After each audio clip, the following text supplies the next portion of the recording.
Okay, hello. So we have quite a bit of ground to cover. We missed a lot of time during the past week due to unfortunate circumstances regarding saboteurs, intruding upon the group and causing damages. Most especially certain people that actually got into the directive and caused some serious trouble personally with me. So, recompenses had to be made, and I was, you know, drawn away from doing this for the duration of most of the week where I had intended to cover this topic, so we're going to have to try and wrap it up here as best we can. When we speak to lucidity, what we're talking about really is,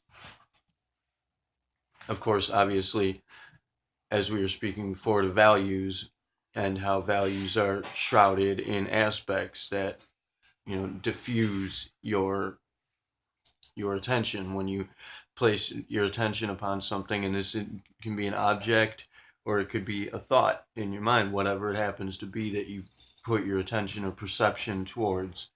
It's going to hit these aspects and it's going to diffuse just like a ray of white light in a prism. It's going to break into pieces and it's going to get clouded, it's going to get distorted, and it's going to come across as meanings and interpretations that are not actually representative of the reality of the thing. And so I guess we speak somewhat to seeing values as the reality of a thing or the reality of a situation or a thought, feeling, whatever. Whereas a feeling is going to be, feelings are essentially representative of values at the core. So I guess I'm trying to say in that a feeling is both the creative aspect. A feeling puts forth the battery, the charge for a thing, but it's also the production, it's the feedback. So ultimately, emotions are really what you're going for. That's what you're creating. That's what the whole thing is about. The experiences that you create are in regard to receiving receiving emotional feedback. In what case, you could say that a feeling or an emotion is the product of a value, whereas it's also the creative aspect. It's what creates a value. It's both the alpha and the omega is your emotions. The feeling is the language of the soul. And so, while the ways in which you feel about a thing are uh, almost always purely representative of the reality of the thing, also you use your feelings to create, and you require that. You line up your thought and your word. You and word is representative of action. It's representative of conscription in any way.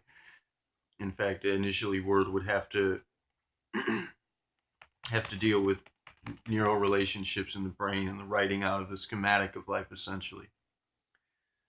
But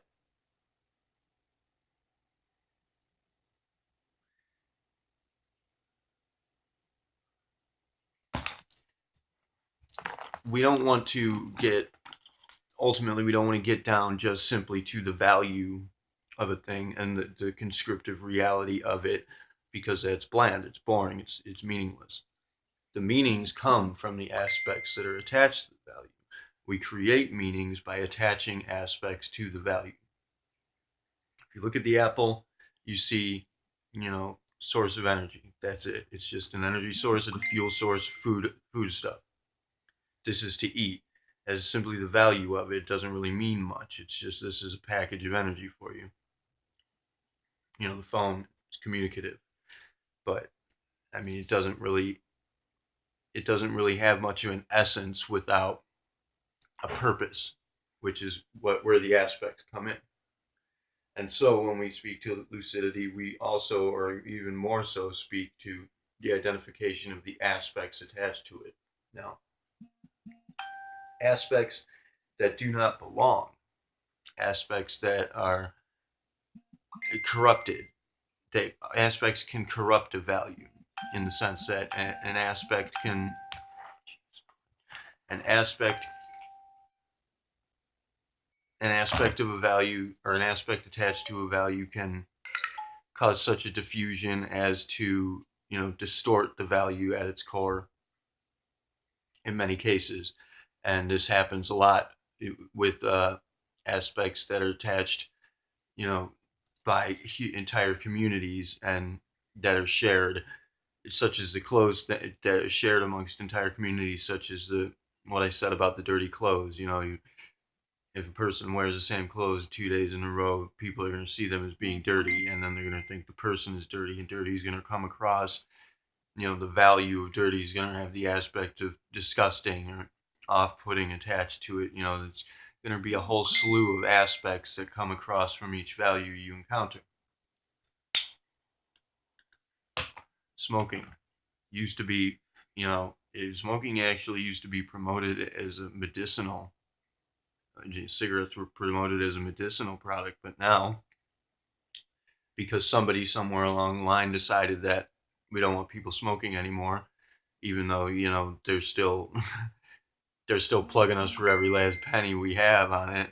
They're making a lot of money of it, and they're very happy about it. Not to mention the money they're making off of people who actually do get illnesses from cigarettes, which such as cancer, which is not actually caused by the cigarette itself.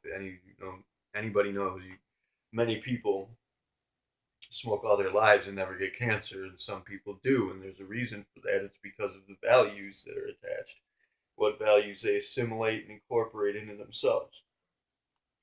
And what values we assimilate and incorporate are, determined by the corresponding aspects attached to them.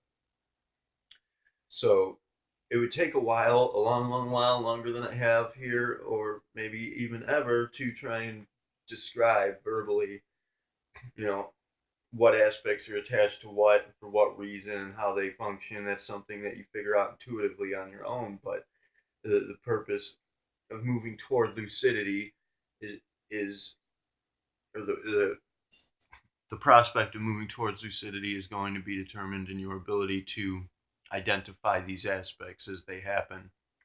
And all you really have to do is look at a thing and think, what is that thing really? What is it? You know, or a person, a relationship to somebody. Is these relationships are what matter. The relationships between you and another thing, the relationships between any two or more things is what creates the emotion, that creates the value, that creates the entire circular process. Where it creates another value, comes back around. This is how souls are born. You could say a shard, and a shard would have to be sort of like a combination of values that creates a certain time. Time itself being one huge shard. Everywhere you move around, you look at it, it's holographic, it changes. And so as you move through time, your identification of it changes, but the time itself is actually, it's static. It's just standing still. You're the dynamic aspect.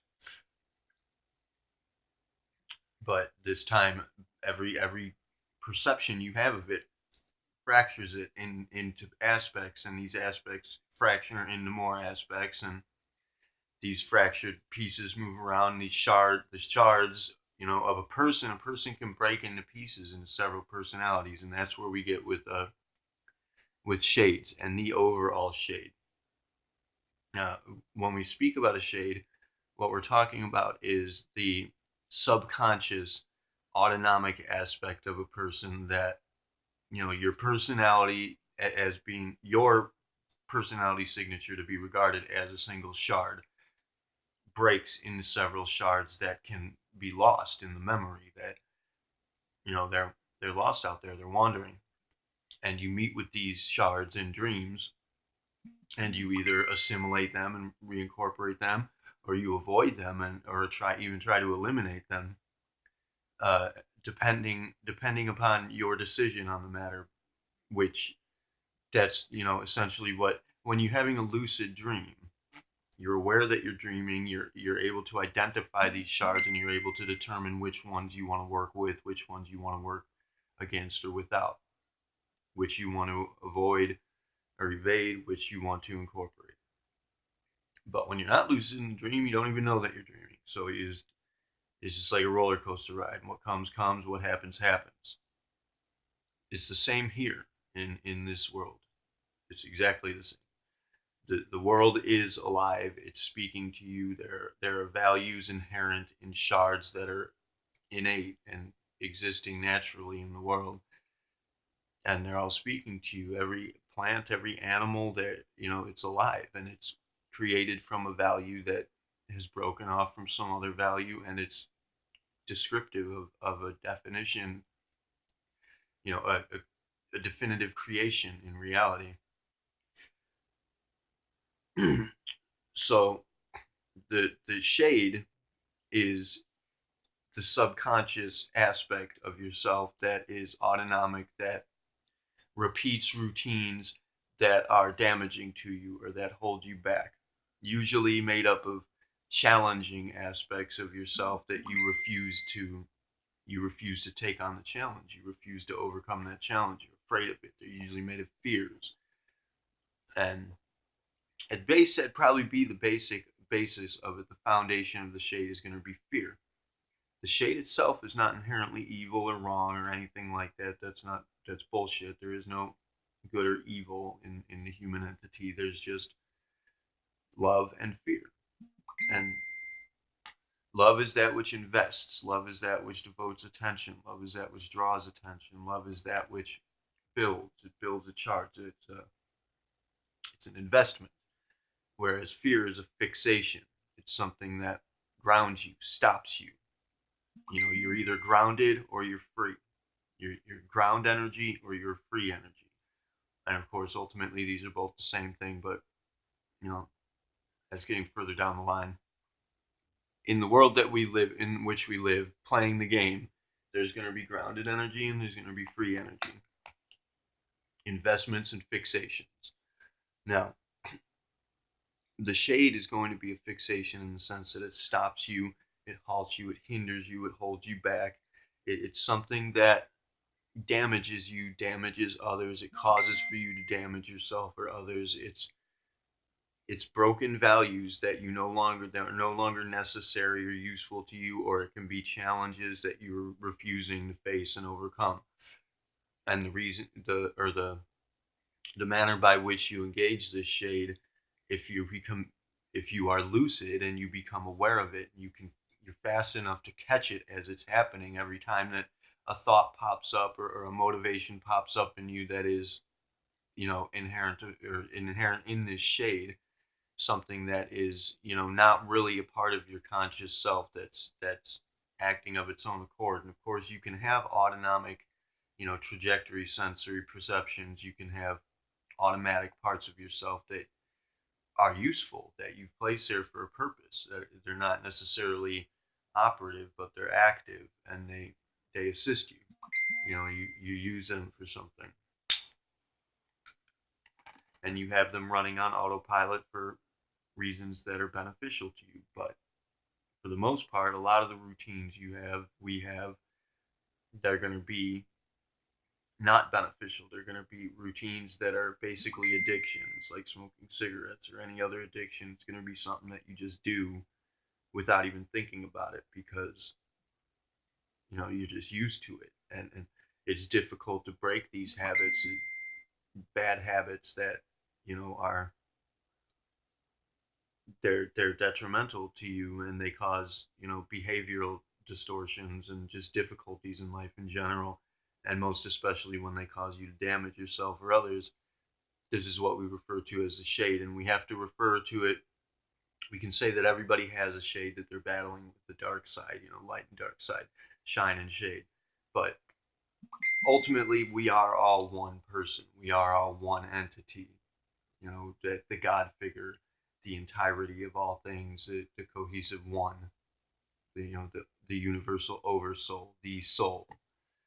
That's who and what we all are at base. In reality, the brain and the chakra, nerve centers, and the body, is a transceiver. It's an antenna that receives and infuses this energy, this consciousness, and tunes it into a signature that becomes that represents who you are and becomes who you are, and then runs along via magnetic compatibility, attracting circumstances and situations. For most people nowadays, a lot of people, that signature is corrupted by the shade. This shade is the signature has tuned, your signature has been tuned to match the shade because your habits outweigh your influences. You're not operative. A lot of us are not operative. We spend most of our time on autopilot, doing everything automatically, just following routines, and this has been imposed upon us. Again, this is we're taught this from birth. This is drilled into us. You got to do this, you got to do that, you got to be this, you got to be that. You can never just be me here now. You've got to get here, you've got to get there, you've got to do that. You know better be there then. It's going to be, just cycle after cycle after cycle that's been imposed upon you for so long that you start to forget that that's not actually you, that you're using that for something. You start to think that that is what you are. And when that happens, this shade is born, and this shade can take control. It can take the wheel on your life and start driving, and you don't even know it. You go through life on autopilot, doing damages, doing harmful things, causing destructive influences to transpire without even knowing it. You're unaware of it. So when we speak about a shade, that's what we're talking about, is this unconscious or subconscious influence that's driving us, that is us moving through life unaware, not operative, not lucid, and usually causing problems, just making problems. And this is most aptly designated to the fact that the brain is a problem-solving computer. It loves to solve problems. So inevitably it's going to start creating problems for itself, especially in this day and age where we don't really have a whole hell of a lot of real problems to deal with. They're all manufactured. All of our problems are entirely manufactured, and they usually come down to requiring resources and requiring finances to acquire resources. So that's where you get at with the idea that the money is the root of all evil. It's not suggested that you keep that in mind or bear that in mind. That's an implication that you do not want money, or that you should, it's an implication that you're not getting money. It's pushing it away from you. It's making it more difficult for you to acquire it because, again, you have this shade is tuning your frequency, and that's what's being attracted to you is problems, difficulties, lack of what you actually desire because you're desiring it. It's a very tricky game to play here with the laws of attraction. It's very, very tricky to actively, operatively manipulate synchronicity, but the trick of it is to try and deal with this shade. Try and identify the aspects of yourself that are acting on their own without your, genuine direct approval, without your actual intention and direction. Try to identify the parts of yourself that are moving against your will, and just moving along autonomically, especially the parts of yourself that are causing problems, most especially the addictions you have, that if you feel like there's something that's damaging you, bothering you, something you don't like or don't want, something that hurts you, yet you keep getting it, you keep using it, you keep going after it, that's the shade. Identify these values, identify the aspects attached to these values, and just that's all you have to do. You can eliminate them. It just, if you have a habit, a routine that's continuous, then delete it, stop it. Every time it hits, just stop. Catch yourself doing it. Try to catch yourself doing it. Just stop and eliminate. And this can become a very fun game to play because it is challenging. It's very challenging, but and for a lot of people, we've taken that concept of being challenged to be a negative thing, to be a negative aspect, an opponent to us. It's not really. It's not an opponent. It's not an enemy. It is exercise. It's training. The world is training you.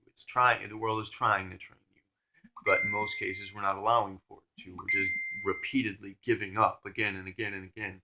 Every time that a challenge is presented, we give up, and we have a myriad of excuses that allow for us to justify quitting and giving up.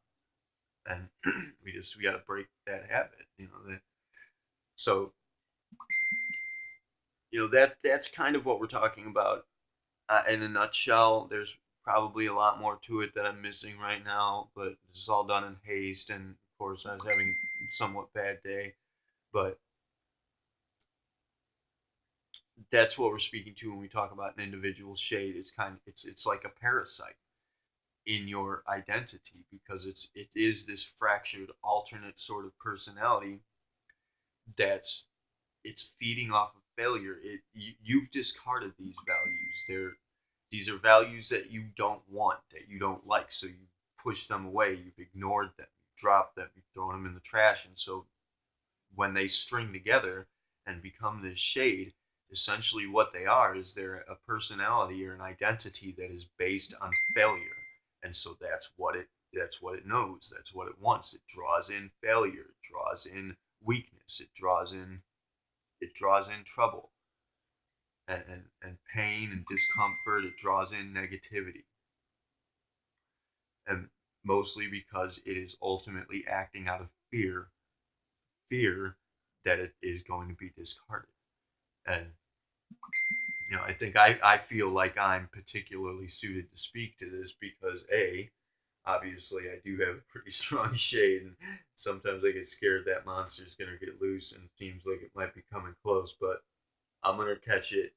I'm gonna deal with it appropriately and fuse with it, which, mind you, we do not want to actually eliminate the shade. It's not an enemy. We want to fuse with it. We want to use it.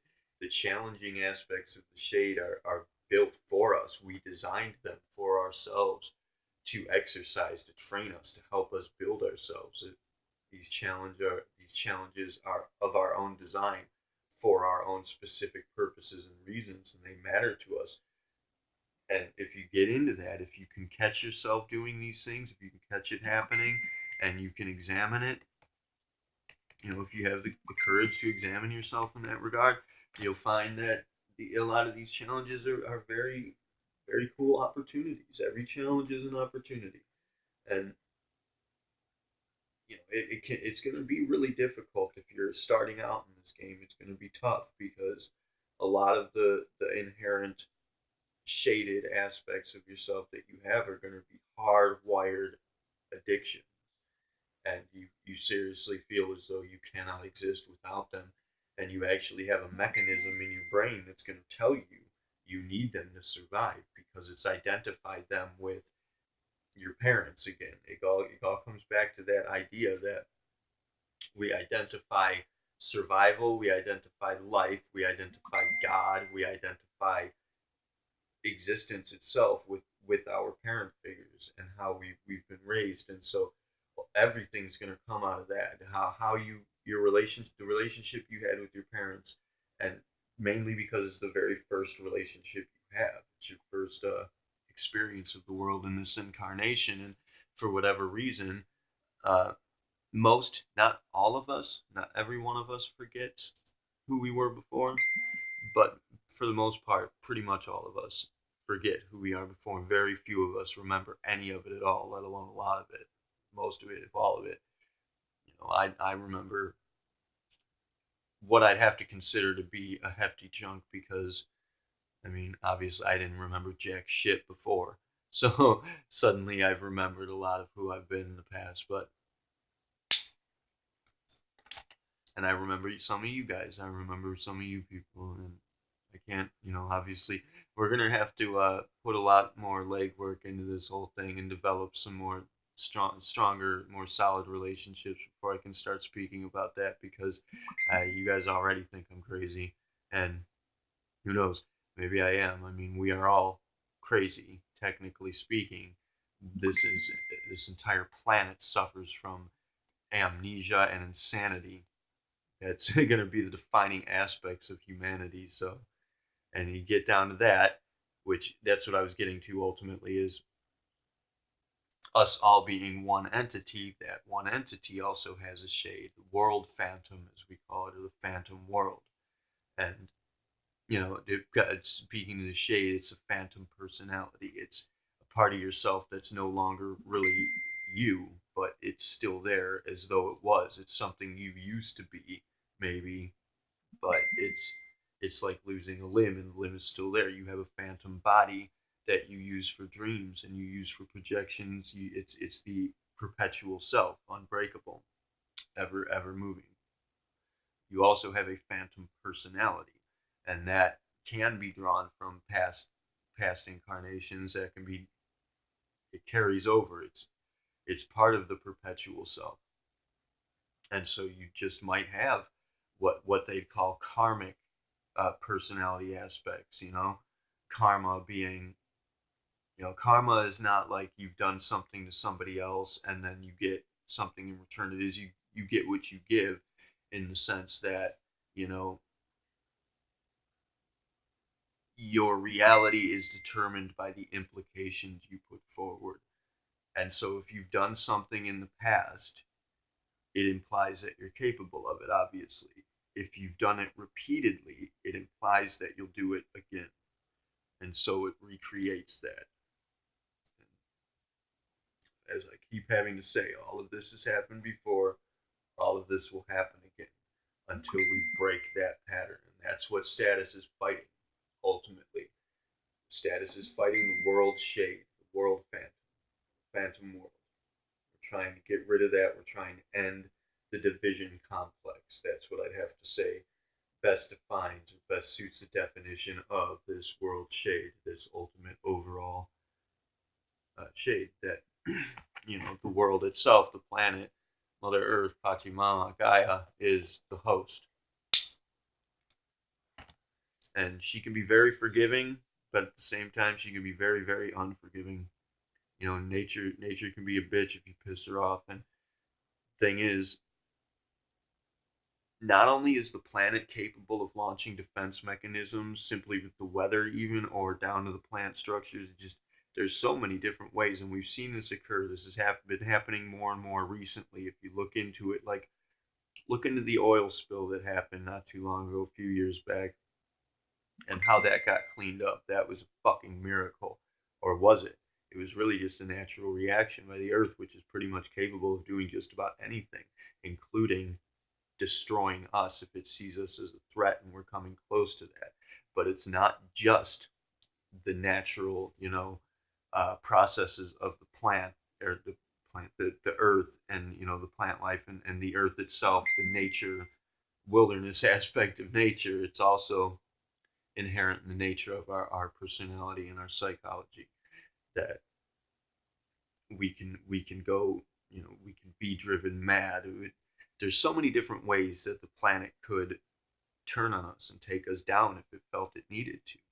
If we come to the point where we're threatening the world, and completely disregarding and disrespecting it, as we've been, moving further into the inclination of doing, uh, if it sees us just as outright as an unreconcilable enemy, it's going to get rid of us.